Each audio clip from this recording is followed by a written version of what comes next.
Astonishing Legends Network. Disclaimer. This episode includes the usual amount of adult language and graphic discussions you've come to expect around here. But in the event it becomes an unusual amount, expect another call from me. Hey everybody, welcome back to Scared All the Time. I'm Chris Cullari. And I almost said Chris Cullari. What a day this has been. I'm Ed Voccola. And as Halloween closes in this year, we've got a special spooky treat for your ears to snack on. As longtime listeners know, we sometimes worry this show is cursed. Ever since we covered sudden death, and Ed almost died a sudden death just hours after we finished recording, there has been a troubling pattern of topics coming to life days after we cover them. From tornadoes to amusement park accidents to fires to bridge collapses to brain-eating amoebas, we sometimes worry about the death and destruction that we might be unwittingly unleashing on our world. But other than fears that we have about our show being cursed, Ed and I don't really know anything about curses. How would we have been cursed? What would it take? Who would do such a thing? And those questions sent me down a dark rabbit hole of menace and magic that is as entertaining and interesting as it is horrifying. Today, we're digging into everything from the evil eye and curse tablets to the curse of the mummy's tomb to the ancient practice of getting boned, which is not what you think it is. So be careful what you wish for. We're getting cursed. What are we? Scared. When are we? All the time. Join us. Now it is time for Scared All the Time. Hey everybody, welcome back to our very cursed curses episode. Ed, I want to say you've been dealing with some technical issues since before, and after we recorded this episode. I was about to say, you almost said after. I was like, no, the whole time. But yes, after in particular has been, it makes me feel like a young podcaster again. Like back when we didn't know what the fuck we were doing and everything was a nightmare. Yeah, I was pushed back into that zero comfort zone when everything we got was just broken. And I had to find workarounds for all of it. There's always something new to learn in the wonderful world of podcasting. But, folks, we've got a really good Halloween episode for you today. We have an incredible guest in Sarah Potter. Before we get to the meat of the matter, quick reminder, if you aren't signed up for the Patreon, head over to www.patreon.com/scaredallthetime. Just slash scared all the time to select a tier and join the fun that we've got going on over there. Every dollar from the Patreon goes directly into helping build this show and helping pay for all the technical stuff that we need in the back end and the research and all that. So thank you guys so much who are already signed up. And I hope if you aren't, you go over there and see what we've got. We also want to hit a couple of 5-star reviews. You know it. You love it. If you leave a 5-star review, we will eventually read it on the show. Someday we will read every single one of these. And we've got 2 good 5-star reviews lined up for today. Which one would you like to start with? I never learned to read, so I'll take the one on the left. All right. So the one on the left is from Taya Kaya. Subject, scared, but make it fun. Which kind of sounds like they're mad. That doesn't say that we make it fun. I could see them just yelling this at us. I'm scared, but make it fun already. Anyway, we're trying. Don't know why I read it immediately. Maybe because it's in bold. I read it as they're mad at us. Maybe because you think everyone's mad at you all the time. That's true. We're gonna have an episode, at least a New Fear Unlocked, about my psychosis. Anyway, moving on to the body of this hopefully not angry review. I've been on the Scared All the Time bandwagon since day one. And by the 3rd episode, it had already claimed the title of my top favorite podcast. Wow, I'd like to check in with them now. Not mad at you. This person is not mad at you, Ed. They're not mad at us, guys. I'm already lost where I was. Okay, Ed and Chris are an absolute riot, M-. Their humor is unmatched, even while tackling the most spine-chilling and interesting topics. Whether you're a horror fan, someone who Googles what does flesh-eating cuts look like, or just looking for some entertainment with a spooky twist, Scared All the Time is a must listen. 5 stars all the way! Exclamation point, exclamation point. So yeah, thanks, Taya Kaya. Incredible. That's how we feel about most stuff. Wonder what the 3rd episode was that sealed the deal. Since day 1 in the 3rd episode, so that probably would have been, we did Hat Man. Booby Trapped Halloween Candy. And then Talking to the Dead, I think, was number 3. So oh, wow. Probably Talking to the Dead. Yeah, I don't know when Abandoned Towns was. Abandoned Towns should have been number 3 in the way we recorded it. Anyway, thanks. That's a great review. This next review is from Isabel Lindsay. 5 stars. The big one. More like the big fun. Hey. Oh, shit. I'm loving this already. I've been listening since their first episode drop on the Astonishing Legends feed, and Scared All the Time has followed me through the craziness of the last year and will hopefully continue to follow me for the next 40 to 50. Oh, my God. Wow, years? 40 to 50 Holy years. Shit. We've got another 40 or 50 days of this show left in us, I think. And based on the first sentence, it's been at least a year since we've saw this. So yeah. I don't know, like we're real behind on. I don't know how late we'll be on year 40. Unless she says the big one hits before then. Hopefully, I'll be listening to the Hose Boys when that overpass collapses and buries me under the rubble. And if they don't talk about Courage the Cowardly Dog in the snuff film episode, an opportunity will have been missed. Oh, well, wait, what? Are you aware of whatever they're referencing? I'm not. I actually have not watched that much Courage the Cowardly Dog. No, we're a little too old. Yeah. So yeah, it was a little after my time watching cartoons. So I have not gone back and watched it. I assume Courage the Cowardly Dog executes his owners in some sort of a sexual snuff film escapade. So I'll put that on the list. But yeah, the snuff film episode's coming someday. I've got all the research. I'm on the government list. I just need to turn it into a show. Yeah, if you're still listening to the show, Isabel or Lindsay, let us know what you're talking about. And then let's just do one more here. We've got 5 stars, makes me giggle. There is a lot more history on the topics than I was expecting, which I really appreciate. Hey, there's always a lot more history on the topics than I'm expecting, too. So that's why it's a very research-heavy show. Ed and Chris are unapologetically themselves, and it just makes me giggle. Very interesting and fun podcast. 2 thumbs up from CD. So thanks, CD. Nice. All right, guys, with that, I hope you have a great Halloween. And I hope you enjoy this podcast about curses with Sarah Potter. All right. I admit I am a little worried about this one. And considering the build-up and the lead-up to getting everything working and sounding good on this episode, it feels a little cursed already. If the pattern of our shows hold, this episode could potentially unleash a curse of curses, which would be bad news for everyone. Shit, that's on us. And in an effort to avoid that fate, I thought it might be good to bring along someone more knowledgeable than us in the world of the supernatural and magic. And I knew just the woman I wanted to speak to. Sarah Potter, spellcaster, tarot reader, and all-around awesome person. Sarah, welcome to the show. Hello, I'm so happy to be here with you guys. We're psyched you could join us. This is exciting for me because I've known Sarah for a few years now as my wife's friend and I guess a spiritual advisor, but I've never had a chance to really sit and talk with her about her practice. So we're all going to learn a lot today, and hopefully I won't ask too many stupid questions. Before we dive into curses, Sarah, I thought it would be good to start by talking about you. So first of all, to make sure I've got this right, is it accurate to call you a witch? Yes, absolutely. Okay, fantastic. So tell us a little bit about that. Like, how did you get interested in witchcraft, and when did you decide to become a practitioner of witchcraft? How did that happen for you? So my origin story starts, like many wonderful moments in New Jersey, at the mall. Nice. Sure. And that's where I got my first tarot deck, and I got my first witchcraft book. And have you guys seen The Craft? Oh, of course. I used to work in this show started. The first episodes of this show were edited at a location from the movie The Craft. Amazing. Yeah, so the old this Adobe show is Market. Wow, steeped in witchcraft here. Yeah.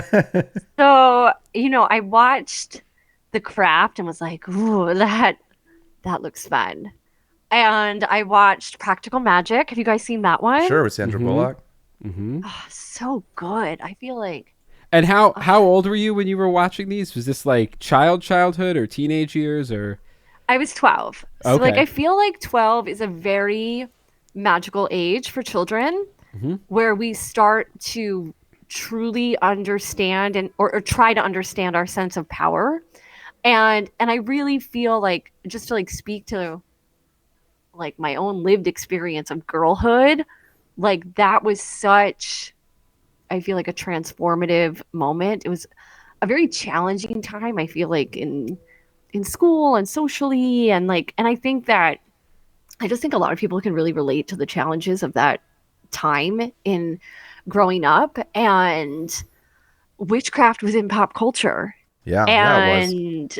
And I think that like so many, I would say, esoteric moments like can be started when we see it. Like however we find it, I think is good. Like I'm not precious about.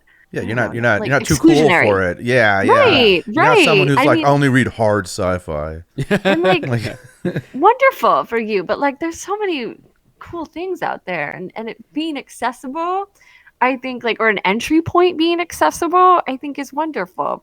And I did kind of in my younger like witch days, I wished I had this, my fantasy of an initiation of like my mom and her friends like taking me to the river in the woods when I had my first period, and like splashing naked in the water. But like that's not my initiation. I found it at the mall, which is I have a lot of love and affection for now.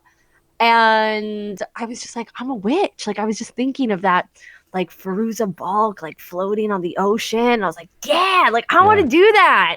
And then when Sandra Bullock cast that love spell, I was like, I'm gonna cast love spells.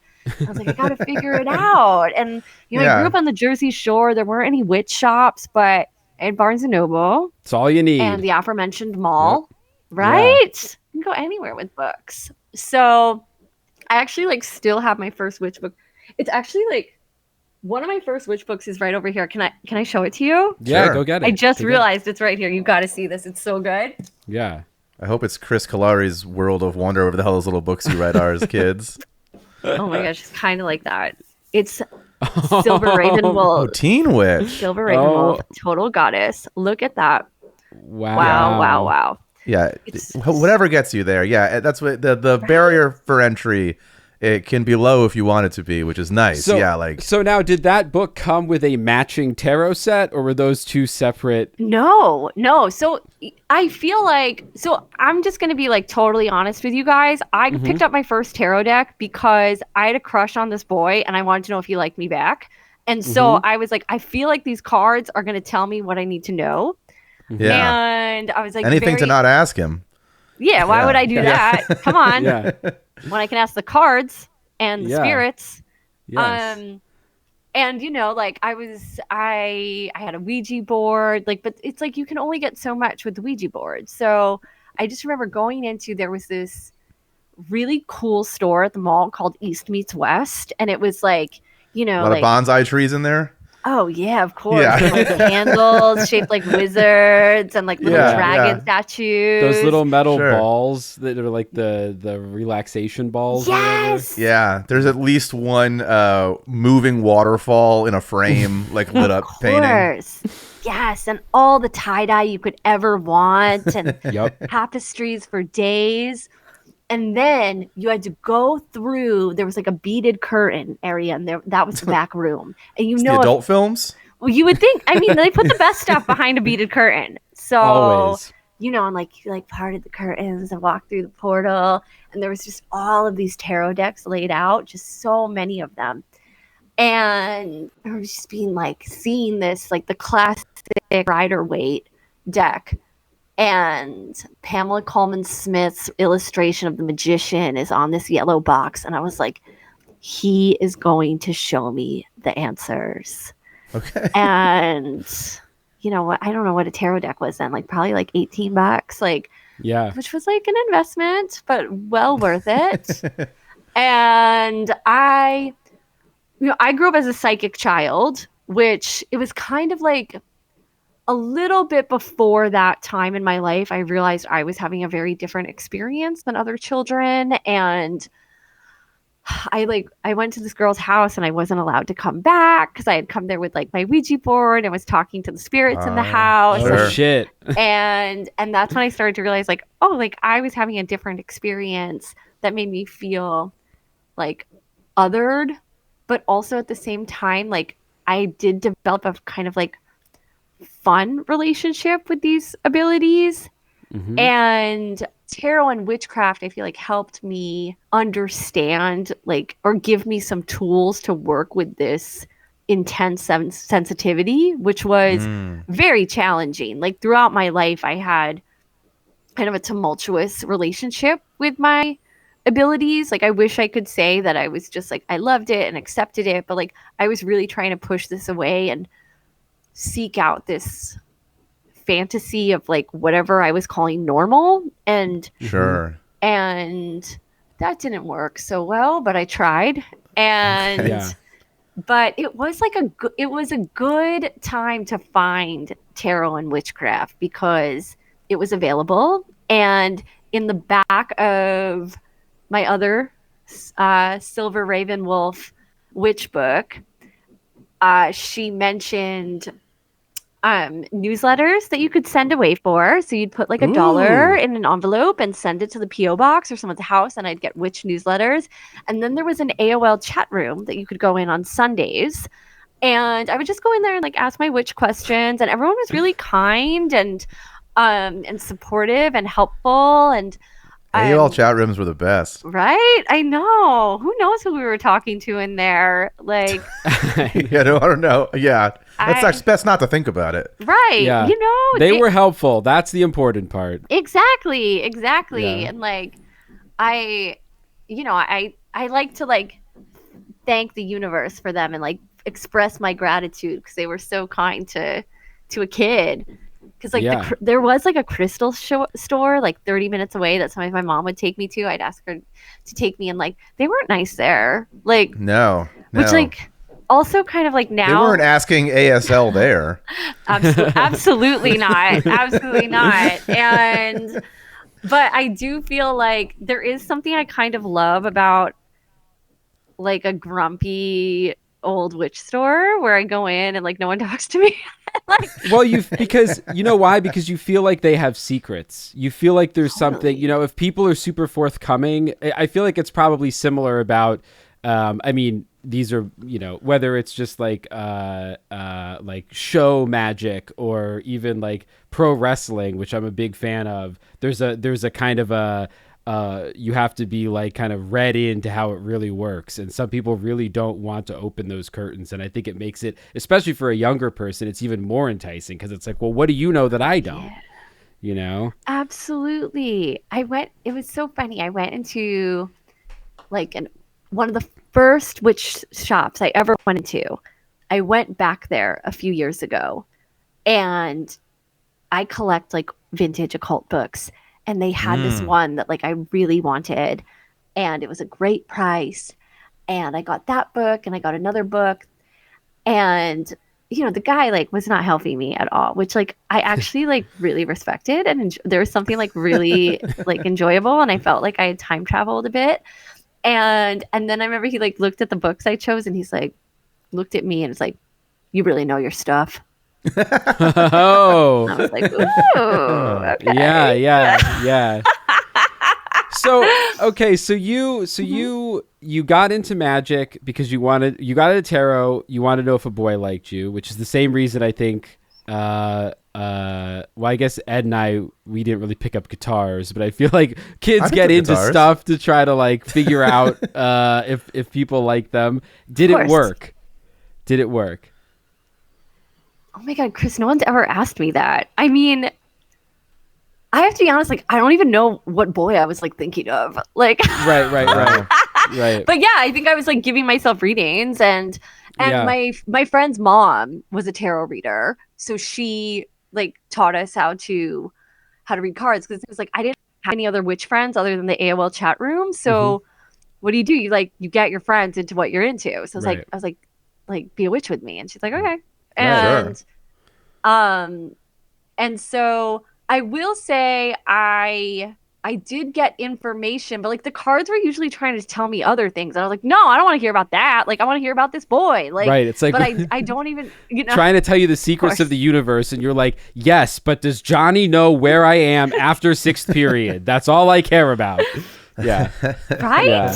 I know. So I know. And do you remember if there was at a certain point then was there a spell or a reading where you really went like, oh, where it was like, oh, now this shit is like working? Like, was there that moment or? oh yeah. I started casting spells, and they're like they were little ones at first, like just to I don't know, like do as little homework as possible, Uh-huh. but get like the best grades I could. Yep. And or just like even like just like those silly little things that matter. Yeah.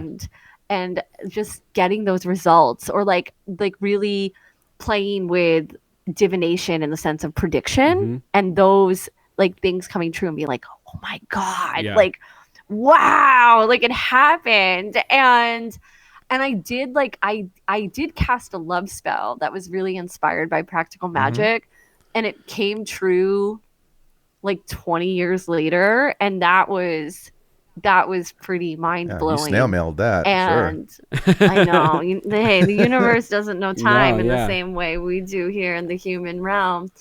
But it's exciting to see like your energetic impact and to see things happen. And I remember giving my friend a reading, and then everything I said that would happen happened a few days later, and just like it was the greatest thrill. Yeah. I bet. Yeah. Yeah. And now you do that professionally, right? Yeah, and it's still the greatest thrill. Like as Yeah. I bet. it's I mean, it's Yeah. you're tapping into the universe and, helping people wrestle with their hopes and dreams and fears, and giving them a little insight into things that they might not have insight to themselves. And it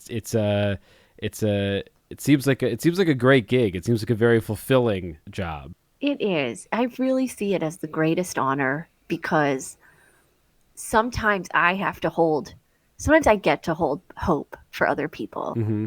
And it takes a lot of trust to really, I feel like, know what I'm seeing and feeling, especially when the other person can't see it or feel it yet. And even like the logical part of me is like questioning it too sometimes, but just trusting that feeling and holding that hope and encouraging that hope, because I feel like if we lose hope, things get really dismal, and we must always have hope. And it's like intense work, and I can do like a really like move through some very powerful energy with someone, and then I have to like actually like lie down and physically rest. But That's what Ed has to It do is, like- after this podcast usually too. oh, I'm sure. Look, we're just both sensitive people. We're two, you know what I mean? Yeah. Well, I understand. The only thing more sensitive than me is Sarah, and the only thing more sensitive than her, intensely so, is her microphone. So if anyone hears construction throughout this whole episode, just know that's we're not conjuring that. That is real. Yeah. And then Sarah, before we pivot into curses, you have a book coming out soon, right? Tell us a little bit about that. I do. It's called Sober Magic. Oh. And through writing this book, I realized that it's wonderful to be sensitive. I always thought that being highly sensitive was my detriment or my downfall. And it's actually, I think, my greatest gift that I can offer to the universe and to everyone else. And, this world isn't really designed for highly sensitive people, but there's nothing wrong with that. And my goal through this book is to offer tools and support for those of us who feel a lot. Mm-hmm. And I write about my first year of being sober, and how I use tarot and witchcraft to support my recovery journey. And I look at the 12 steps through the lens of tarot and ritual. And it was so funny, like laying out, tarot tells the story of the fool's journey. And when I laid out the cards to tell that story and place them alongside the 12 steps, I was like, how hasn't this been done yet? Like, Right. this is the same story. And recovery is kind of a fool's journey.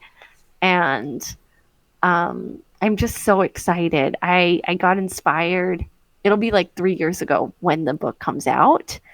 And it's just my hope is to offer another voice around sobriety. And if you're questioning your relationship with substances or numbing out, just to have an opportunity to consider and reflect and navigate being sensitive and feeling in a world that isn't always supportive of that, so you can feel empowered to move through the world as that sensitive being. Cool. Definitely. Right on. And when's that coming out? Coming out soon? Comes out December 2nd, 2025 through Running Press Books. Oh, right on. Yeah, Just in time for Christmas. that's right. Yeah, put that on the stocking stuffer list. I was gonna say something and now I completely forgot it, which is fine because we got the important thing out, which is when the book is coming out.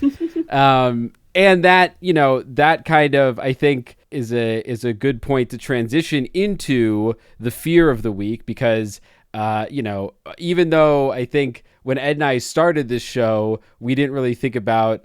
We knew that Ed was afraid of everything. Sorry, you froze, Chris. Chris, you're frozen. You're Encino, man. I'm back. Your internet connection's pretty fucking I'm sensitive back. right now. That's what I just said. So we hear you again now. Can you hear us?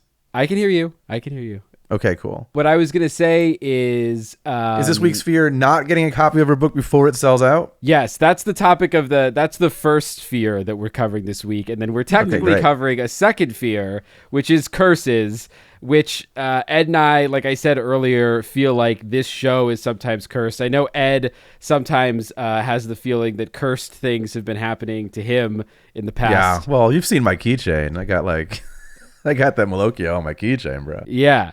Part of the reason I wanted to do this is because, like I said, we don't really know anything about curses. And Sarah, I think that's where you can be a very valuable support on this episode. What is your experience with curses and how would you define one? So everything is energy. And I feel like when we're talking about casting spells, or in this case, casting a curse, it's sending energy with a desired intention. And it's working with elements of the universe to create this desired effect.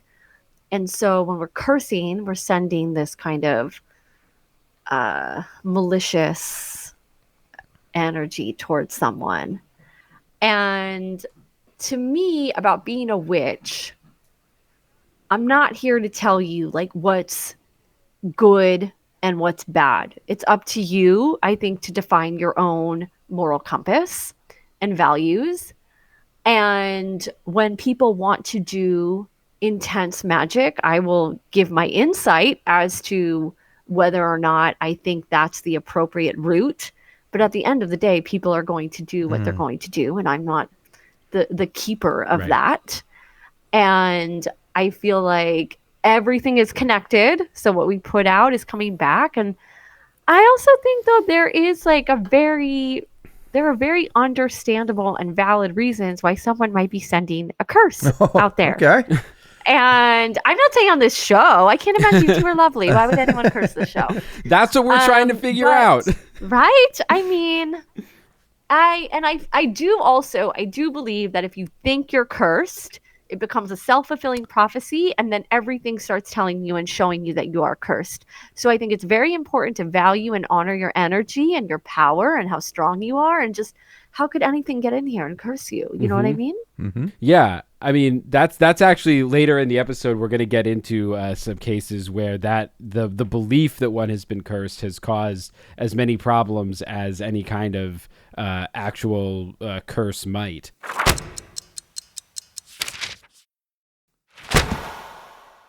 Curses have been around a long time. Like one of the ways I wanted to dive into my curse research was by trying to see if I could track down what we know of as the oldest curse, or what the first curse ever was. And it's interesting because when it comes to nailing that down, our knowledge is somewhat limited most of the curses we know about because they were written down or involve some kind of inscription. But given how ancient I think the human belief in magic and demons and gods and the supernatural is, I suspect that there's probably a lot of curses that only existed in the oral tradition and maybe were never really written down in a way that anybody would ever know about. But the earliest one that I could find the history of, a written history of, is that of the evil eye. It has a history that traces back thousands and thousands of years, and a lot of people are familiar with the evil eye today because of that bright blue jewelry with the eye symbol. Ed, do you know what I'm talking about? I mean, I know the Eye of Agamemnon, whatever his name is, from Marvel Comics. Eye of but Agamemnon. Like, Comic Steve's not here to pronounce it correctly for me, but that's not the same at all.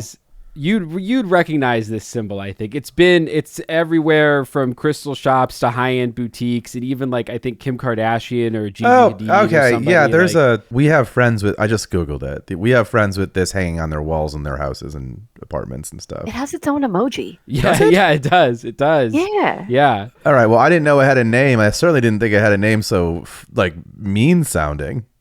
Yeah, well, the amulet itself is called a Nazar. According to an article I found on BBC.com, to understand the origins of the evil eye, one must first understand the distinction between the amulet and the evil eye itself.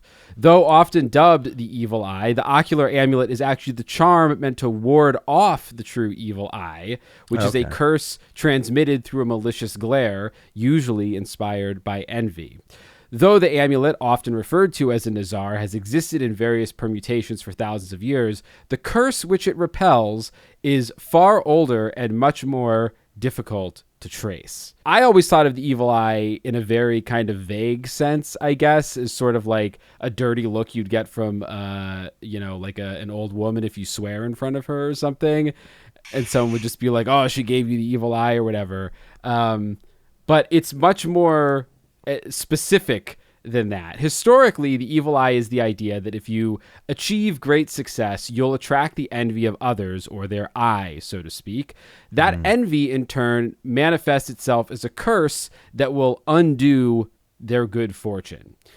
This concept is captured really well in the ancient Greek romance Aethiopica, in which Heliodorus of Emesa writes, "When anyone looks at what is excellent with an envious eye, he fills the surrounding atmosphere with a pernicious quality and transmits his own envenomed exhalations into whatever is nearest to him." Whoa, this person would not handle social media well. if anything, it was like it's evil eye incarnate, like Instagram and anything where you're putting up your highlight reel to the rest of the world. Yeah, actually, that's any kind of wicked magic or evil intention that involves envy. And Sarah, I don't know if maybe you've run into this in your practice, but Ed brings up a really good point, I think, that it seems like social media would be making those darker elements worse than ever. Oh, absolutely. That's why I think it's so important to maintain energetic cleansing and protecting our energy. And I protect my social media feed as well and cleanse the energy around that. I wear an evil eye bracelet all the time. My mom gifted me an evil eye when I was a kid, and like she always has me wear one. Yeah. And I think that it's the reason I hesitate is I understand that some people don't believe in the depth of energetics in the same way I do, but I do think it's hard to deny something like the energy of social media. Yeah. And I like how you said like that constant highlight reel and the assumptions or expectations that are placed upon others due to the perspective we gain. Yeah. And the story that's being shown. And jealousy is a natural human emotion, like any of them. So I think that we're living in a social media world, and doing what you can to protect your energy, I think, is an act of love for yourself. Yeah, it is. And I think it's something that everyone in the world has to deal with this, because whether you are French and you have the mauvais oeil, Or you're German and you speak of the Bose Blick, or Arabic, they have the Ayin Hassad, the Mal de Ojo in Spanish, or the Drok Shul in Gaelic. I don't know if I'm pronouncing that right. Everybody all around the world has known about these eye curses. You didn't want to bring up our people? What's the Italian one? It's the Malocchio. It's on my keychain. Yeah, there you go. Which I didn't know. It's not. It doesn't have an eyeball though. It's like a. Well, yeah, but the little hand has the eye in the middle of it. That's what. What it's for. Oh, is it? And these eye curses, though, they aren't always as simple as the traditional envy-based kind of curse. According to the BBC again, quote, from the petrifying gaze of Greek gorgons to Irish folktales of men able to bewitch horses with a single stare, the idea of the evil eye is so deeply embedded in culture that in spite of its potentially pagan connotations, it even finds a place within religious texts, including the Bible and the Quran. Sorry, pause real fast. Interesting that the skill they had was to stop the wild horse with a stare? Stop a horse with a stare. Because it's funny that's a metric and a benchmark we're using. Like, is a horse whisperer is common, common knowledge, common vernacular. And then it's like, why horsepower for your car? It just seems like we were running a lot of things against horses at this point. It's all we had to measure against for a long time. Yeah, that's true. I think horse staring probably is a more ancient practice than horse whispering. Yeah, and horses came here. America didn't even have horses, right? So no, correct. So we real late to the game. I don't know what they were measuring against before they got here, but according to the BBC, belief in the evil eye has transcended superstition, with a number of ancient celebrated thinkers exploring it as a scientific reality. The Greek philosopher Plutarch, who I think we've talked about on the show before for other reasons, but I can't remember what we brought up with Plutarch, but he claimed in Symposiacs that the human eye had the power of releasing invisible rays of energy that were in some cases potent enough to kill children or small animals. Yeah, well, unless that animal is a horse, I'm not that impressed. Plutarch also claimed that certain people possessed an even stronger ability to fascinate, citing groups of people to the south of the Black Sea as being uncannily proficient at bestowing the curse. More often than not, those said to be most adept at delivering the curse are blue-eyed, likely due to the fact that this is genetic rarity in the Mediterranean area. So I don't know if, Sarah, does the evil eye, is it more effective when someone with blue eyes tries to give it? Or is that outdated thinking at this point? I have heard that before. I really do believe in every individual's self-possessed power. And if the intention is there, our will is strong. And I feel like curses know no bounds. So anyone can place a curse on anyone. That's terrifying, but good to know. Good to know. With such widespread belief in the evil eye, it's no surprise that the people of these ancient civilizations sought out means to repel it. Spitting in the face of the afflicted was long thought to cancel an evil eye curse. Others swore by rubbing the cursed person with an umbilical cord or an egg. And the most popular cure, of course, is to carry the Nazar amulets that we still know today, which, given the alternatives, I can see why. I can see why those have become the best way. Ed, I want you to pull this image up real quick here. I'm going to put this in the chat. So this is an image of one of the earliest versions of an eye amulet that dates back to 3300 BC. This amulet is in the form of an abstract alabaster idol with incised eyes and was excavated in Tel Brak, one of the oldest cities of Mesopotamia, which is modern-day Syria. As you can tell by looking at this, they look very, very different back then than they do now with the blue amulets that we're familiar with. Yeah, Sarah, are you able to see this? Yeah, this is amazing. Yeah. Okay, yeah. I'm seeing Wally standing in front of E.T. Oh, I see that. I can see that. Totally. Yeah. This is what an evil eye amulet would have looked like 3300 BC, so more than 5,000 years ago. The blue ones that we're used to these days started appearing in the Mediterranean around 1500 BC. The glass beads of the Aegean Islands in Asia Minor were directly dependent upon improvements in glass production. As for the color blue, it definitely first comes from Egyptian glazed mud, which contains a high percentage of oxides, and the copper and cobalt give the blue color when baked. So when they were baking those, they would become blue just by nature of the chemicals in them. And then that became popular, and the blue evil eye beads underwent a widespread circulation throughout the Mediterranean, being used by the Phoenicians, Assyrians, Greeks, Romans, and perhaps most famously, the Ottomans. Though their usage was most concentrated in the Mediterranean and Levant, means of trade and expansion of empires sent the blue beads across all the different corners of the globe. So, Ed, I saw you make a face when I said most popularly used by the Ottomans. I also would not have... No, that wasn't the stink eye. I wasn't giving the evil eye to the Ottomans. Okay. I just wanted to try and hear what you were saying, seeing if you were going to come back. Okay. Sarah just disappeared for a second. She's back. She's back. We should never have brought up this topic. I know. But hey, you know what? The construction stopped. The construction stopped right when they said it would. Yeah. Exactly. They probably put a curse. Yeah, exactly. I'm about to say she cursed them. The blades flew off their saws and their hammers all snapped in half. Yeah, unfortunately, energy has to go somewhere, so they flew out the window and there's like 4 Final Destination style deaths outside for hopefully bad people. We have a show to record here. Yeah. Another popular form of ancient curse, and I think this is maybe less popular today, although something like Death Note I feel like is kind of similar, but another popular form of ancient curse is the curse tablet, which I guess is basically the Twitter of ancient history. According to howstuffworks.com, quote, curse tablets or deficciones essentially did what the name implies. They were objects, usually from ancient Greece and Rome, upon which somebody wrote a curse. All sorts of objects, from shards of pottery to scraps of papyrus to graves, could be turned into curse tablets. There's one really cool one that was written on a lamp, notes Stuart McKee, a scholar of Roman history at Durham University of the UK. But the most common curse tablets, by far, were written on thin scraps of lead, which I feel like would have led to a lot of deaths that people might have thought were curses, but really was lead poisoning, because handling that much lead is not good for you. Lead is a byproduct of silver mining, which was a major source of wealth in ancient Greece and Rome.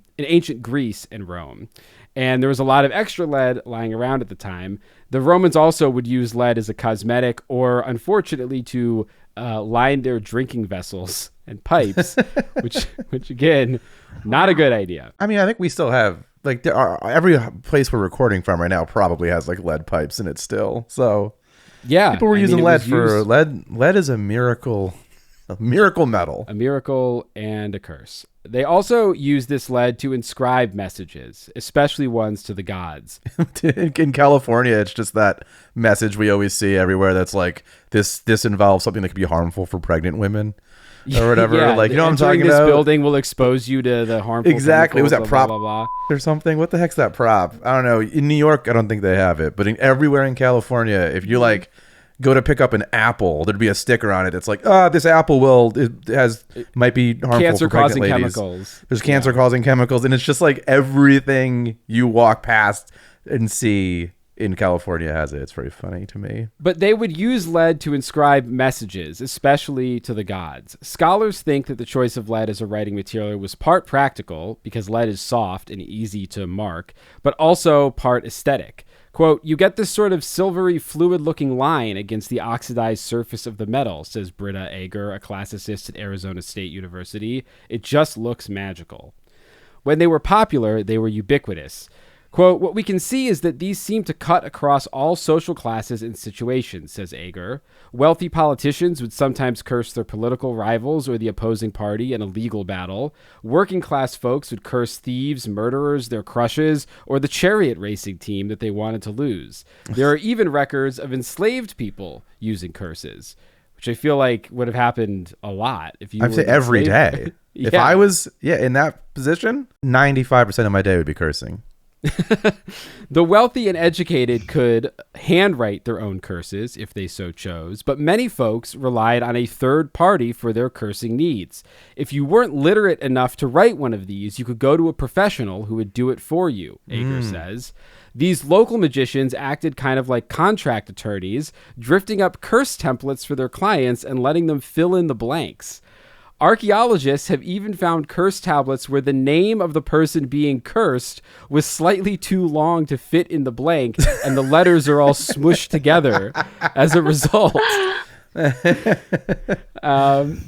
Of course, where there are curses, there are counter curses. There was something like a magical arms race, says one scholar. Some curse tablets detailed protective measures in case the cursed person discovered the spell and tried to retaliate. And other curse tablets even included clauses to ensure the curse circumvented popular protective measures.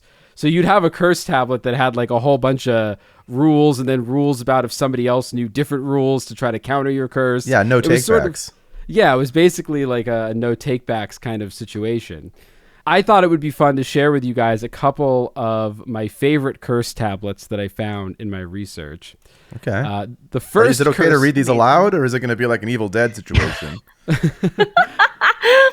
I think these people are all long gone, so I don't think these curses can necessarily affect anyone else. These were all directed at very specific people. Okay. So I think we're okay. The first curse tablet that I thought was a real standout says, quote, Tacita or Tacita, Tacita, Tacita, hereby accursed, is labeled old, like putrid gore. What? According to the blog I found this curse on. Now, again, this was a curse tablet that was unearthed from an archaeological dig site somewhere. And apparently the thin little piece of lead that this curse was written on, they found the curse written backwards, right to left, rather than left to right. And some of the letters are also upside down or sideways. The tablet was also pierced by at least 4, probably 5 nails, which sounds pretty bad, and there are several smaller holes which apparently held lead wire, some of which survived. And then on top of all of that, the petitioner deposited this curse into a grave with the intent that the spirit of the dead person would deliver to it some infernal power, who would then set about punishing Tacita. So somebody had a real problem with this Tacita. Yeah. According to the blog, we don't know the exact motive that inspired this particular curse. And Sarah, tell me if this tracks for you. The physical manipulation of the object was key to the ritual. In this case, the repeated driving of nails and wire into the already inscribed tablet mirrored the intention of the words. And the word defixia, which the petitioner erroneously wrote as deficta, is translated here as to be cursed, literally meaning to fix down or attach firmly. And they think that that's what was the intent behind the mutilation of the tablet. Absolutely. This is an energetic working. And so, when we use tools and materials, it's to enhance that intention and that desired effect. So all of this, like these acts are part of achieving that desired effect. So, it's I think it's quite wonderful, honestly. Unless you're Talikio, whatever their name was. Well, the effect here, the person who wrote the historical blog on this believes that Tacita is to be driven down to the world of the dead by the combined force of the written words and the ritual actions. The blog concludes, I think that's one reason why the words were written in such a strange way, backwards and twisted around. By doing so, the writer has infused the written words with strange power, and through that power attempted to make the curse inescapable. So, R.I.P. God bless Tacita. She had a rough time, maybe. Yes. But it also is interesting if you don't look at it as the message has to be a fucking hedge maze to get through. But it's the idea that intention is the intention's the biggest part, it sounds like.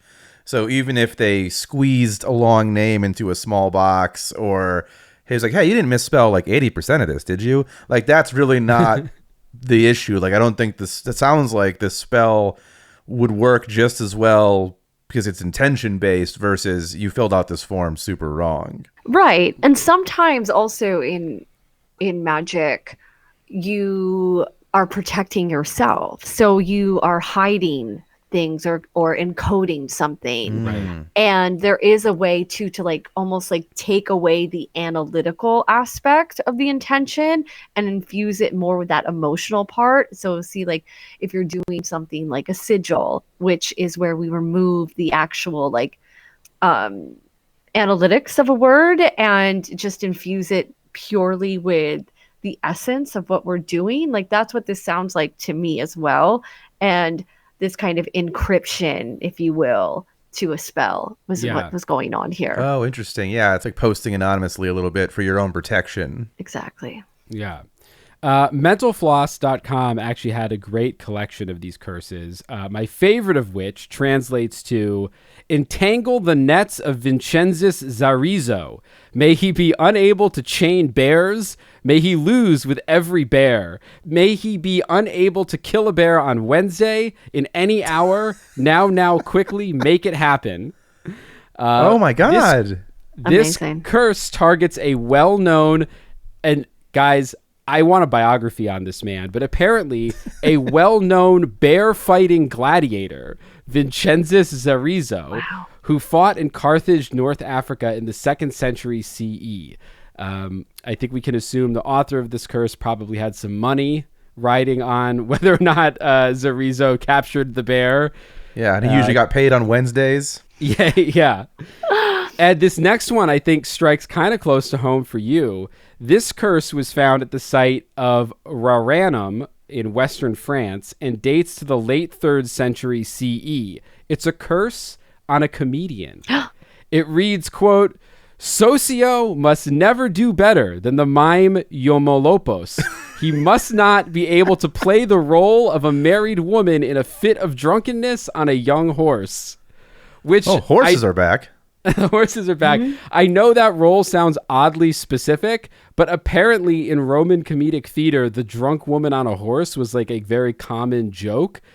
So essentially the person making this curse hopes that Socio will bomb, I think is basically what but also it sounds like it's written by or constructed by a mime.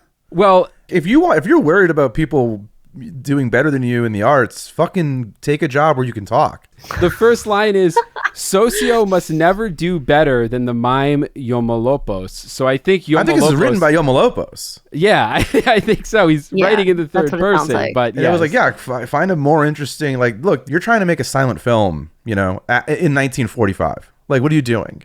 Can you imagine if you walked into the Comedy Cellar and there was a mime in the back just like glowering and looking at all the comedians on stage and being like, God damn it, we need more respect. Yeah, anyone could find success talking.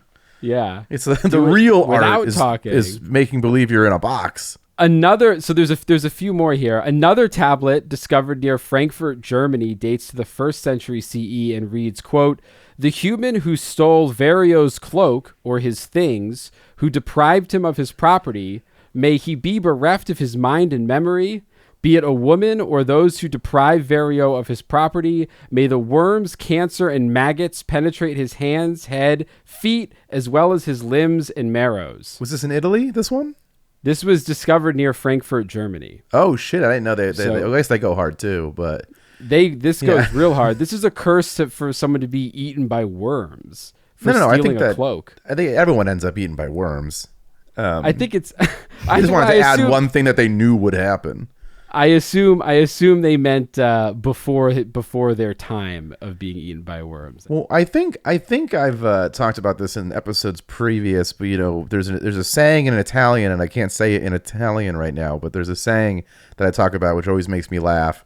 I only say it's a saying in the sense that more than one person has said it, but I hate that person and I hope they die tonight, which the immediacy of it is so funny to me, but now it sounds like it comes from a lineage, like a long running history of like these curses are way funnier in terms of like the immediacy in which they want things to happen than even that saying. Well, I think the best spells are specific. Like you want to be really clear with what you're intending to do. And, what I'm noticing with all of these curses is this is about, it sounds like coming back to center, like righting wrongs. Like there feels like there's a lot of revenge or getting power or financial gain and enacting one's will on a situation. Yeah. Well, Yeah. Sarah, you're right. You're right about specificity, because this last one I wanted to cover is very specific about punishing someone, and not just punishing them a little, punishing them a lot. It reads, Wow. Lady Goddess Syria, Sukona, punish, show your power. I register with the gods whoever took and stole the necklace. I register those who had any knowledge of it and those who took part in it. I register him, his head, his soul, the sinews of the one who stole the necklace, and of those who know anything about it and who took part in it.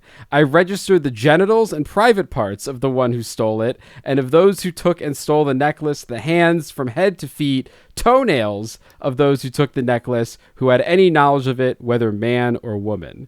So this curse, I think, curses every single part of someone's body, basically. Wow. And what is Yes. register still used? Is that still a common thing to say, or is that just something that back then they would say? What, to register with the gods? Yeah, I mean, I don't know, just an interesting verbiage is all I'm saying. That like it's Very official. Yeah, that's what I'm saying. It's very like you can't say I missed that part of the form, you know? And then the oldest of these curse tablets ever discovered is actually the subject of some debate, but I think it's really historically interesting and worth mentioning. So all these other curse tablets seem to be based in either a polytheistic religion or some kind of paganism. The oldest curse tablet, if it holds up to scrutiny, is actually in a monotheistic tradition, and thus makes it particularly interesting, but I think particularly controversial.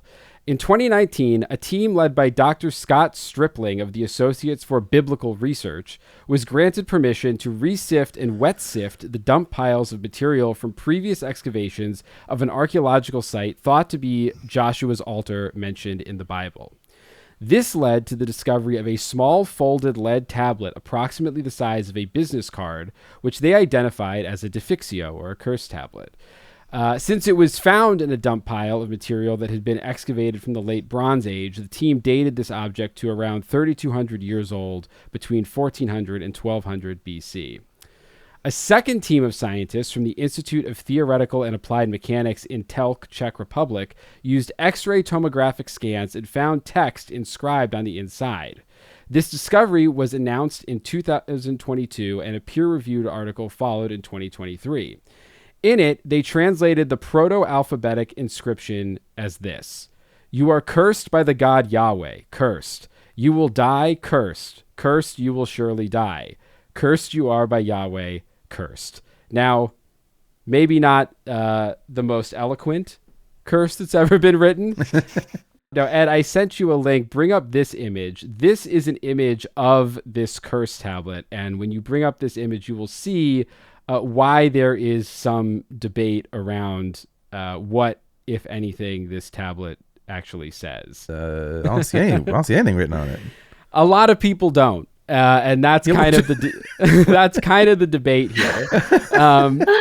I should note, even though the Associates for Biblical Research team has a name that sounds like they're trying to prove the Earth is only 6,000 years old or something, they are legitimate, well-respected scientists. The debate centers around what markings on this tablet constitute writing, and if the tablet is as old as they believe it is. Now, there's a bunch of scientific papers that dive into which of the markings might be able to be connected with other markings that create some I don't think anyone should have to you put this into the world. I think it's on you to be like, and if you look here, you can see. Like, Yeah. you can't do this, right? It can't just be like, I can't hand in fucking 100 blank pages to my manager and be like, no, the script is this there. is the New Raiders of the Lost Ark. Like, Trust me. it's up to you to find that story in here. Yeah, they are trying to prove this, and I think the debate is going to go back and forth for a long time. It does seem like it's mostly wishful thinking on behalf of the people who discovered it, but I think the debate is interesting nonetheless. When editing this episode, Ed noticed that Chris said they used X-ray scans to find text on the inside of the object, and the image they were looking at referred to the object as a folded lead tablet, so perhaps there was never anything for them to see there. But I guess if scientists are debating this thing, it wouldn't really matter if they could see it anyway.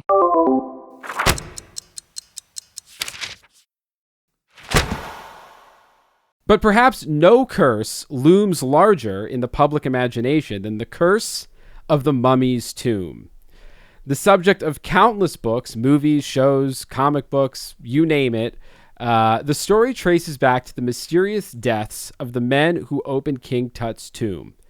According to National Geographic, quote, the mummy's curse first enjoyed worldwide acclaim after the 1922 discovery of King Tutankhamun's tomb in the Valley of Kings near Luxor, Egypt. When Howard Carter opened a small hole to peer inside the tomb at treasures hidden for 3,000 years, he also unleashed a global passion for ancient Egypt. Tut's glittering treasures made great headlines, especially following the opening of the burial chamber on February 16, 1923, and so did sensationalistic accounts of the subsequent death of expedition sponsor Lord Carnarvon. Now, this guy was the main financial backer behind the expedition that opened the tomb. And just a few weeks after they opened the tomb, he accidentally tore open a mosquito bite while shaving and ended up dying of blood poisoning. Which What do you think he was shaving? Where do you think the mosquito got him? That's true. I was picturing his face, but maybe this man had a very specific grooming ritual that was too embarrassing to report, and the vagaries maybe let people read into it what they wanted to. Legend has it that when he died from blood poisoning, all the lights in his house, or according to some accounts, all the lights in Cairo, mysteriously went out. Although, as another article I read said, at that time, electricity in Cairo was not the most consistent thing, so it wouldn't really be super unusual for the power to be going out perhaps many times a day. But the curse got the idea of a curse being the thing that killed him, got a big boost from novelist Marie Corelli, who wrote before his death, I cannot but think that some risks are run by breaking into the last rest of a king of Egypt whose tomb is specially and solemnly guarded and robbing him of possessions. This is why I ask, was it a mosquito bite that has so seriously infected Lord Carnarvon? And after he died, so the press picked that up when she wrote that while he was sick. So he got sick. She said, are we sure this is a mosquito bite? The press went crazy. They were like, this guy's dying from the mummy's curse. And after he died, Corelli spread a rumor that the phrase, death comes on wings to he who enters the tomb of a pharaoh, was carved on King Tut's tomb. In reality, lots of inscriptions were found in Tut's tomb, but none were curses. There were prayers of protection, quotes from the Book of the Dead, things like that, but nothing designed to threaten trespassers. Carnarvon was the only member of the original King Tut expedition who died early, but the deaths and tragedies of people tangentially associated with the tomb kept the story of the curse alive, as well as the Universal film The Mummy, starring Boris Karloff, that came out in 1934. I found a catalog of the people supposedly cursed by this mummy's curse, and it's, you can tie a lot of deaths theoretically to the opening of this tomb. It's a pretty extensive list. So first we have Aubrey Hebert, who was Lord Carnarvon's half-brother, who may have suffered from King Tut's curse just by being related to the guy. He was born... He was born with a degenerative eye condition and became totally blind later in life. A doctor suggested his rotten infected teeth were somehow interfering with his vision, so Herbert had every single tooth pulled from his head in an effort to regain his sight. It surprisingly did not work, and he died from sepsis as a result of the dental surgery just 5 months after the death of his cursed brother, Lord Carnarvon. Wow. R.I.P. God bless. R.I.P. God bless. We've got a lot of R.I.P. God bless. Okay, well, we'll just hold your applause to the end type of thing. Okay. Oh, I froze again. Yeah, you got Mummy's Curse, bro. That's right. Then there is Bruce Ingham. Howard Carter, the archaeologist who discovered the tomb, gave a paperweight to his friend Bruce as a gift. The paperweight, appropriately or perhaps quite inappropriately, consisted of a mummified hand wearing a bracelet that was supposedly inscribed with the phrase, "Cursed be he who moves my body." Wait, this is a real hand? This was a real hand, apparently. And to me, this one sounds the most like somebody who should have been cursed. I feel like if you're receiving body parts of the dead with kind of like winking curses strapped to their wrists, you're asking for it. Yeah, but you should be. This guy didn't die. His house burned to the ground not long after receiving the hand. And when he tried to rebuild it, it was wiped out by a flood. So fuck him. And fuck Howard Carter. Adios, your house. Adios, baby. Then there's George J. Gould, who was a wealthy American financier and railroad executive who visited the tomb of Tutankhamun in 1923 and fell sick almost immediately afterwards. He never really recovered and died of pneumonia a few months later, which reinforced the idea that even visiting the tomb was enough to pass on this curse. Then there's Hugh Evelyn White, a British archaeologist who visited King Tut's tomb and may have helped excavate the site.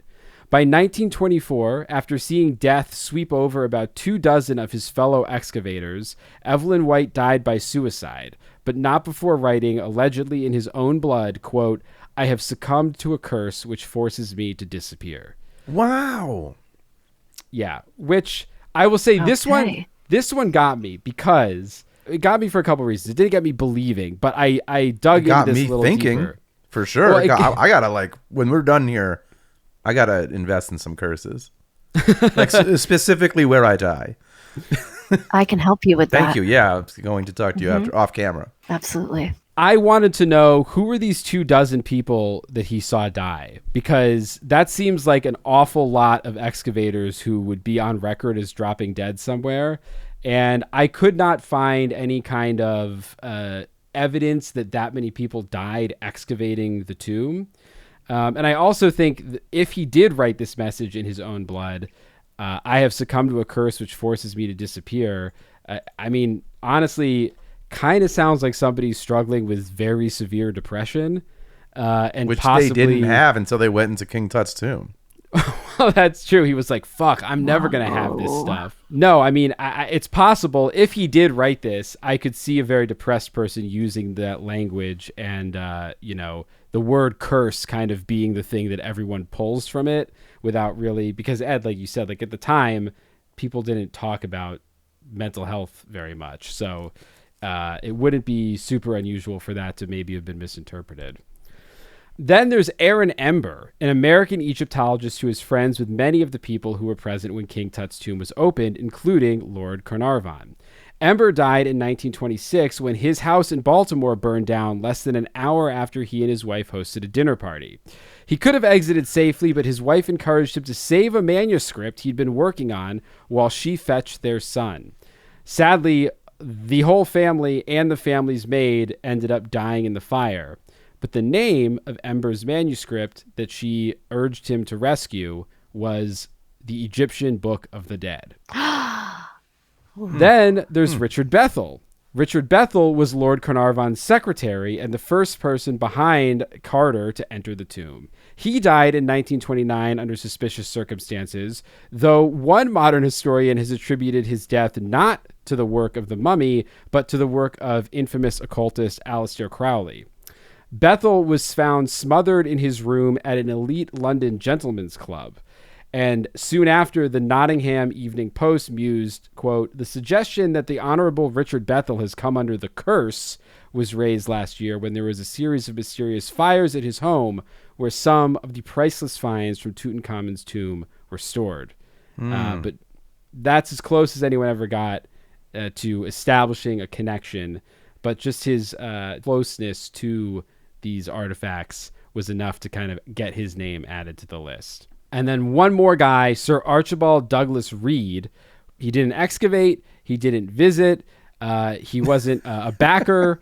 All he did was he X-rayed King Tut, not the tomb. He X-rayed Tut himself before the mummy was handed over to museum authorities. He got sick the next day and was dead 3 days later. Oh my God, this is extending to lab techs. Yeah. Wow. Powerful. What about that person who made that video of like, this is what the person's vocal cords would sound like of that old mummy? Yeah, when it was an older mummy and they kind of reconstructed the voice based on what the vocal cords were, but it was just a scream. Yeah. Like the audio we should be checking in on that lab as well. Yeah, Probably, yeah. They're hearing that voice in their sleep. Yeah. I think it's kind of ironic that the guy who opened and entered the tomb first, Howard Carter, he never had a mysterious or inexplicable illness, and his house never burned down. He died from lymphoma at the age of 64. I mean, that's young. Young-ish, but a lot of these people died within weeks of their encounter with the mummy, and he kept it kicking for a while. Okay. Maybe he protected his energy. Yeah, he could have done something before he went in. That's true. There's a lot of speculation as to, if these deaths were connected, how they may have been connected. The late Egyptologist Dominic Montserrat conducted a comprehensive search and concluded that the idea of the mummy's curse began with what he called a, quote, striptease in 19th century London. This I find super interesting, and I couldn't find a lot of information on this, but the idea is grotesque and kind of fascinating. Apparently, his work shows that the mummy's curse concept predates Carnarvon's Tutankhamun discovery and his death by over 100 years. When Egypt began to open up to the West after the expedition of Napoleon, there was a fascination with mummies, and well-to-do people bought them to have them unwrapped as entertainment. My God. Which is the striptease that he is referring to. Wow. Is a incredibly disrespectful and truly, horrible thing to do with a corpse, which Montserrat is pointing out people knew at the time. Many people at the time were really troubled by the fact that this was being done as entertainment, and the idea that you might be cursed for doing that started to kick around in different circles. At the time... Go ahead, Sarah. No, go ahead. I was just saying, this is what I mean by, like, sometimes a curse is necessary. Like, this is... Yeah. I think this is one of those times. Yeah, I think it's important to get that information into the public consciousness as soon as possible. Being like, you know what I mean? Like, it's not worth the trouble to keep someone from doing something so disrespectful. Yeah. Totally. So that was popular in 19th century London. And again, the tomb of King Tut wasn't opened until 1923. Hey, was he ever unwrapped? I don't think he was. Yeah, I think that's why, because they've had 100 years of people being like, don't do this, by the time they opened him up. As soon as people started talking about what might happen when you unwrap these mummies, people started writing fiction about curses associated with mummies. Like steamy, hot striptease fiction? Like fan fiction? No, about the musk of the tomb. Yeah. No, Bram Stoker in 1903 published a book called The Jewel of the Seven Stars, in which modern day archaeologists suffer from a mummy's curse. So that was 20 years before King Tut's tomb was opened. And even this, I had no idea, but Louisa May Alcott, famous for Little Women, wrote a nearly unknown short story called Lost in a Pyramid, or The Mummy's Curse, published I guess the other title could have been a chapter on Little Women.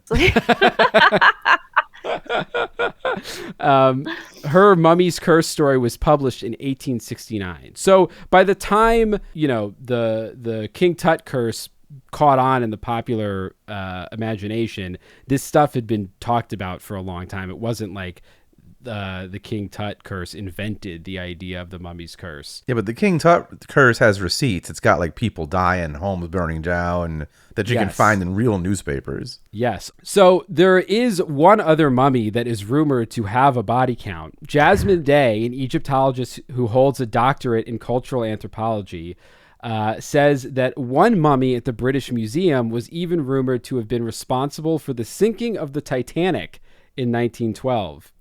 British Museum curator Ernest Wallace Budge, which is an incredibly British name, received so many public inquiries regarding the allegedly cursed mummy at the museum that he was obliged to write a flyer debunking the rumors that could be distributed to members of the public.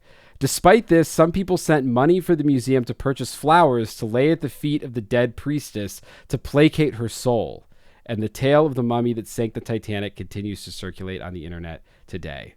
Huh. So I was a little unclear as to why this mummy, like she wasn't on the Titanic, like they weren't transporting her or anything. So I'm not quite sure what connection she had to the Titanic, but people were spooked. Interesting. People were spooked by it. Wow. Yeah. Somebody had to get off their ass and write a flyer about it. Yeah. Wow. I was just thinking, like, I wonder what other tragic disasters have been caused by a mummy's curse. It seems like a lot. And we know, I mean, there's the mummies we know about. And then there's, I'm sure, a lot of mummies that we don't know about that could be cursing folks. Yeah, the ones that were undressed and thrown into a dumpster in 1800s England. Well, that's what I'm saying. Yeah, there's curses connected. I didn't include this in the research for the show, but there's curses connected to Otzi the Iceman, who's the frozen ancient man who was found, I believe, like in the Alps or something. And they think he was murdered. They found like arrow wounds in his back or something. And he's become a famous mummy over the years. And there's apparently some curses connected to having removed him from his final resting place. I kind of like, mountains, so. I don't know. I think curses are bad. I think that, I don't know what the opposite of a curse is, I guess. A blessing. A blessing? A blessing. Yeah. I guess we all know it then. Jeez, excuse me. I do like the idea of something reaching out beyond the grave has been exciting for me because it seems like you have this incredibly small amount of time, even less if you enter a mummy's tomb, to spend in this mortal coil or whatever. So it's nice to see that some of these are paying off, that some of these, I'll get you even after I'm dead. If even one of those is true, then there's a lot of hope in that. Hope for, let me just be clear, specifically revenge from beyond the grave. I mean, revenge definitely gets the headlines, but maybe on your way out, you're like, and give a bunch of people good lives too. You know what I mean? I guess it's about intention, right? So I see what you mean. That just the idea that you can affect something after you die is exciting. Having that impact I gotcha. And that, I think, sense of power. Mm-hmm. Well, I'm glad that there is hope that we can affect the world after we pass on through blessings and hopefully not curses. But there is one last thing I want to end this episode with about the very real problem that can come with believing that you are cursed, whether or not that curse has any true supernatural power. This psychological effect is kind of what, I don't know if you guys watched Nathan Fielder's The Curse that came out last year. Yeah, that show, until the very end, kind of deals with the idea of what it might mean to be cursed and to wrestle with the feeling that you are cursed. But that, what's the word I'm looking for? That problem is something that has been documented throughout the world. One of the most compelling cases I found took place in Australia and involves an Aboriginal curse known as bone pointing, or, I am not making this up, getting boned. Did you freeze at the most insane time? Yeah, you did. Chris is gone. Whoa. Chris got boned. Whoa. This is not for public consumption. They don't want this getting out. Oh, hello. Are you back? I'm back. You got boned, bro. You were gone. I got boned. The second you said it's called getting boned, you disappeared. Really incredible. Yeah. Incredible. Ed, our lives are about to go down the drain. Oh, shit, man. Why did you drag me into this, man? I feel like that x-ray technician. Like, I was just doing my job. Well, I think that x-ray technician may have been doing his job without any safety protocols and died from radiation poisoning is what I suspect happened there. But maybe. Okay, so this getting boned, I'm reading here from rawdivinity.net, which a hell of a name for a website writing about getting boned. Wow. Oh, my God. In 1953, a dying Aborigine named Kinjika was flown from Arnhem Land in Australia's Northern Territory to a hospital in Darwin. Tests revealed he had not been poisoned, injured, nor was he suffering from any sort of injury. Yet the man was most definitely dying. After 4 days of agony spent in the hospital, Kinjika died on the 5th, and it was said he died of bone pointing. Before we go into bone pointing any further, this reminds me, when I was working in Ghana, I was working with some young guys, Ghanaian guys, and they were talking about family members who were in the hospital, and that was the reason. It was not bone pointing, but it was genuinely, they were like, no, my family fully believes that they are, so-and-so in this other tribe or so-and-so in this other part of town has cursed them. And that what looks like pneumonia is actually the effects of that curse. And I think that's where you're about to go with this a little bit, but that's something I saw and heard in real time in like 2012. Yeah, I mean, this curse is one of the most drastic curses I read about in my research. It's really fucking intense, and it's way worse than going to the hospital with a bout of pneumonia. Oh no, I just wanted to bring a for instance into this, or for sure. One time I was somewhere. Yeah. No. I'm just saying. I wasn't trying to one up bone curses or whatever. You can't one up the bone curse, bro. Listen to this. Bone pointing is a method of execution used by the Aborigines. It is said to leave no trace and never fails to kill its victim. The bone used in this curse is made of human, kangaroo, emu, or even wood, which I think would disqualify you from a bone curse. But you're saying any of those bones could work. Yeah, but wood's not a bone, so I don't know why that would work. What about in George Washington? It's got a couple wooden fucking mouth bones, right? But that's true. The only reason I ask is the beginning of the way you would start that sentence sounds like you have to make a bone from all these animals, like make a new crazy bone. Well, you sort of do. So the shape of the killing bone, or kundela, varies from tribe to tribe. The lengths can be from 6 to 9 inches. They look like a long needle. At the rounded end, a piece of hair is attached through the hole and glued into place with a gummy resin. Before it can be used, the kundela is charged with a powerful psychic energy in a ritual that is kept secret from women and those who are not tribe members. To be effective, the ritual must be performed faultlessly. The bone is then given to the Kurdacha, who are the tribe's ritual killers. These killers then go and hunt the condemned. The name Kurdacha comes from the slippers they wear while on the hunt. The slippers are made of cockatoo or emu feathers and human hair, and they leave virtually no footprints. Also, they wear kangaroo hair, which is stuck to their bodies after they coat themselves in human blood, and they also don masks of emu feathers. They hunt in pairs of 3s and will pursue their quarry for years if necessary, never giving up until the person has been cursed. Whoa. So they sound visually horrifying, in addition to and the bone sneaky curse. as shit. Yeah. Once the curse is set, there is no escape. According to a description I found on Biology Online, quote, "The man who discovers he is being boned by any enemy is indeed a pitiable sight. He stands aghast, with his eyes staring at the treacherous pointer, and with his hands lifted as though to ward off the lethal medium, which he imagines is pouring into his body. His cheeks blanch, and his eyes become glassy, and the expression of his face becomes horribly distorted.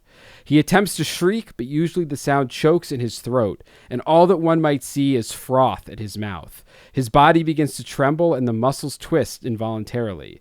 He sways backwards and falls to the ground, and after a short time appears to be in a swoon, but soon after rise as if in mortal agony, and covers his face with his hands. He begins to moan. After a while, he becomes very composed and crawls to his wurley," which must be an Australian word, Wurley. From this time onward, he sickens and frets, refusing to eat and keeping aloof from the daily affairs of his tribe. Unless help is forthcoming in the shape of a counter-charm administered by the hands of the Nangari or medicine man, the condemned man may live for several days or even weeks. But he believes so strongly in the curse that has been uttered that he will surely die. It is said that the ritual loading of the kundela creates a spear of thought, which pierces the victim when the bone is pointed at him. It's as if an actual spear has been thrust at him and death is certain. So Kinjika's death is often cited in medical and anthropological literature as a classic case of what has become known, and I don't know This does seem to be the term. I don't know if we use the word voodoo anymore, but it's become known as voodoo death or psychogenic death, which is a death caused not by physical injury, but the victim's overwhelming fear and belief in a curse. This phenomenon was famously analyzed by physiologist Walter B. Cannon, who in 1942 coined the term voodoo death for sudden deaths caused by intense fear or taboo breaking. In such cases, reported in places as far-flung as Australia, Africa, and Haiti, the victim's emotional shock triggers a lethal physiological collapse. Modern interpretations suggest that extreme fear and expectation of death can produce fatal physiological changes. Cannon and others hypothesize that terror activates the sympathetic nervous system, which is your fight or flight stress response, to such a degree that it causes shock, surging adrenaline, falling blood pressures, arrhythmias, and organ failure due to prolonged stress. So essentially, these curses scare a victim to death. Huh. I mean, there's a lot going on here. Stress is such a killer. And to feel so helpless and in a situation like someone's doing this to you and there's nothing you can do. I mean, how terrifying being trapped in one's own mind. Especially, I think, in cultures where you're dealing with you're in Manhattan, we're in Los Angeles. There's a wide world out away from our friends and family. I think in some of these cultures where your friends and family are, your town is maybe really all you have, when you are kind of cast out and have backs turned on you, and there's a supernatural component to it.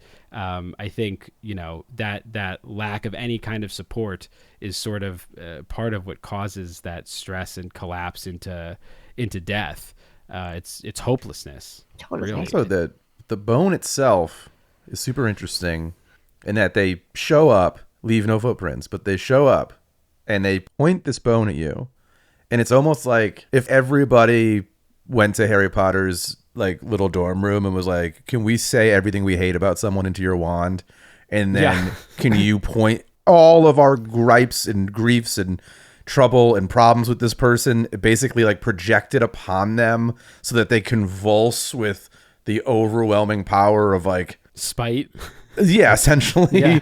Because that's what it sounds like happens here. Like, right? Like they don't throw the bone at them. They don't stab them with the bone. Like they just point the bone, which they've done some, ritual on, and that person just takes it upon themselves to shut themselves down, like physically expire. As they describe, it's a spear of thought. Exactly, man. It reminds me a lot of how Ghost Rider, the comic book character, he has like that stare he does at people that makes them see all the bad they've ever done. Ghost Rider. I thought you said Ghost Rider, like the Me too. PBS show. Like, the PBS. That would be a crazy episode of Ghost Rider has a deadly stare. Yeah, you didn't see that episode about very boning? Special episode. The boning episode. You did see the episode about boning on Arthur, though, right? Yes. Or when Mrs. Every Frizzle children's took the show. school bus into this ritual. No, that she couldn't. There's no women allowed, they said, in this ritual. She would have what been the fuck is up exposed. with that? That's bullshit. Too powerful. Yeah, I think it's a power thing. All these patriarchal societies wanted to harness all the power, probably. But yeah, pretty wild. It's scary. But it's scary. I don't know. I like the idea of it being like a magic wand of hate, of like. Powerful. Yeah, I guess so. Ed is charmed by both the magic wand of hate and the idea that he could bless people after he dies. He's a man of I guess it's just exciting. Many sides. It's exciting. It is. All right, I'm not. Listen, I don't. It's exciting the idea that it's essentially Sarah's stock and trade, but just the idea that we have more power than we think we do is to me exciting. We always do. It's so important to remember that. Yeah. And that's probably, it's getting dark where Sarah is. So that's Sarah's gone. I know. I've just disappeared into the that's ether. Probably a good note to end on. So with that, Sarah, at the very end of every episode, the last thing we do is we discuss where this week's fear falls on our fear tier, which is our personal list of fears from 1 being not scary at all to 10 just being very scary. Being very scary. And as Ed deemed it in our first episode, although I think his fears have changed, getting a bucket of poop and pee dumped on your head would be the worst thing he could imagine. So where does being cursed fall on the fear tier for you? I mean, we're talking about this is my field of expertise, is my profession. So I don't know, I'm going to give it a 2. That's kind of what I thought. And see, well, because not only is this Sarah's profession, but this is like, she travels in a world where she is keeping her energy clean. She's keeping on top of her shit. The idea that a curse is going to even penetrate any of that, I feel like is rather unlikely. Nor are there any reasons to curse Sarah. She's wonderful, and we thank her very much for being our guest this week. I'll put my fear of curses at about a 5, because based on the technical problems we've had this episode and the number of times we seem to have affected the world around us with horrible topics, I'm a little bit worried that is still a thing. So I'm a 5 for curses. Ed, what about you? I'm going 7. Super high. Wow. Because I've done none of the maintenance to protect myself in any way. I am just a car driving with 0 oil changes in the world of clean energy. And I've got a bunch of extended family that I just know for a fact is right now cursing someone else around them, for fucking sure. And believing it. You know, we are a family that has that, that like, it's the new year, you're going to open the doors to both sides of your house that the negative energy can leave and the positive energy can enter for the year. Like, there's enough of that in our lives, like in my family and extended family, where I'm like, there's no way they're not also bringing about negative change in the world too. So I don't want, like, I think I'm going to end up on someone's bad side. So I'm quitting a 7. It sounds like what you need is to schedule a session with Sarah to work through some of this, Ed, because we don't want to lose you to Stregonona's pasta pot or whatever the hell your family's got going on. So listen up. Also, everybody, to send out positive vibes my way, please. Absolutely. So Sarah, before we say goodbye, where can people find you on the internet, and remind our audience one more time about your book and when it comes out? So you can find me on all social media platforms at I am Sarah Potter. That's Sarah with an H. Instagram is my favorite, and I'm also on Substack. And my book, Sober Magic, comes out through Running Press Books on December 2nd, 2025. Fantastic. Yeah, the only place you can't find Sarah right now is on the video feed of this episode, where she is completely in the dark. All right. Well, with that, everybody, the show is Scared All the Time. I'm Chris Cullari. And I'm still not Chris Cullari. And we will see you next week. Bye-bye. Bye. Bye-bye. Scared All the Time is co-produced by Chris Cullari and Ed Voccola. Written by Chris Cullari. Edited by Ed Voccola. Additional support and keeper of sanity is Tess Feifel. Our theme song is the track Scared by Perpetual Stew. And Mr. Disclaimer is... And just a reminder, you can now support the podcast on Patreon and get all kinds of cool shit in return. Depending on the tier you choose, we'll be offering everything from ad-free episodes, producer credits, exclusive access, and exclusive merch. So go sign up for our Patreon at scaredallthetimepodcast.com. Don't worry, all scaredy cats welcome. No part of this show can be reproduced anywhere without permission. Copyright Astonishing Legends Productions. Good night. We are in this together. Together.